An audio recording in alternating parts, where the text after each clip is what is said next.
అండి పొలంలోకి అయితే వచ్చి అన్నం తినేసి ఇంకా హాయ్ అండి అన్నం తినడానికి అయితే లేచామండి. పొలంకి అయితే వచ్చాను. ఈ పని అయిపోయినా భోజనం చేద్దామని లేచాము. నేనైతే తొందరగా తినేసాను. ఎందుకనంటే ఇదిగోండి పొనగంటాకైతే చేయి నిండా పొలం నిండా పొనగంట కూర అయితే బాగా ఉందండి.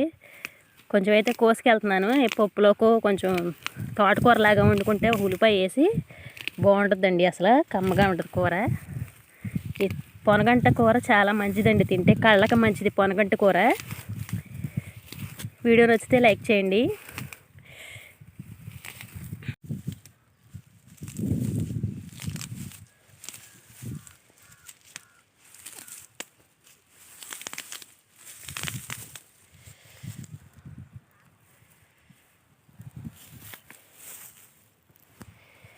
పొలంలో ఇందాడ పొనగంట కోసాను కదండి. ఇదంతా కూడా కోసుకొచ్చానండి ఇంటికి నేను.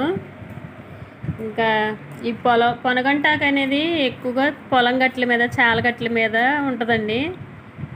అలాంటి చాటే దొరుకుద్ది అనమాట. పొనగంటాకు ఎక్కువ శాతం మనకి ఈ ఆకు మనకి కళ్ళకి మంచిదండి. రక్తం పడుతుంది. ఇంకా చాలా ఉపయోగాలు అయితే ఉన్నాయి అంటారు పెద్దోళ్ళు. అంత మంచిదన్నమాట తోటకూరలాగా. ఎక్కువగా దొరికిన వాళ్ళైతే దీన్ని మిస్ చేసి తెలిసిన వాళ్ళైతే ఈ ఆకుకూరను వదులుకోరు. చక్కగా చూసారా పంట చేయలేదు కాబట్టి చక్కగా నిగనిగలాడితే ఎంత ఫ్రెష్గా బాగుందో ఆకుకూర. ఈ ఆకుకూర అంతా కూడా చూసారా మా అమ్మ ఇట్లా కాడను పట్టుకుని వెనక నుంచి దూసేస్తుందండి ఆకంతా. ఇక నేను మా అమ్మ ఓపికగా ఇదంతా కూడా కాసేపు కూర్చుని గిలుతున్నామండి ఆకంతా. ఇదిగోండి ఇంత మట్టిగా అయితే ఇంకా గిల్లాము. ఇంకా ఉన్నది కూడా అలాగే దూసేస్తాము. చక్కగా 2 ఉల్లిపాయలు వేసుకుని తోటకూరలాగా దగ్గరికి వెళ్ళి ఎగిరేసేసుకుంటే చాలా బాగుంటుందండి కూర మాత్రం. చాలాసార్లు వండాను నేను ఈ కూర. మా దొడ్లో కూడా ఉంది.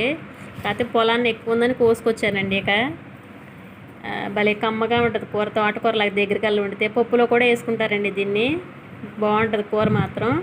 మరి మీకు ఈ వీడియో నచ్చితే లైక్ చేయండి.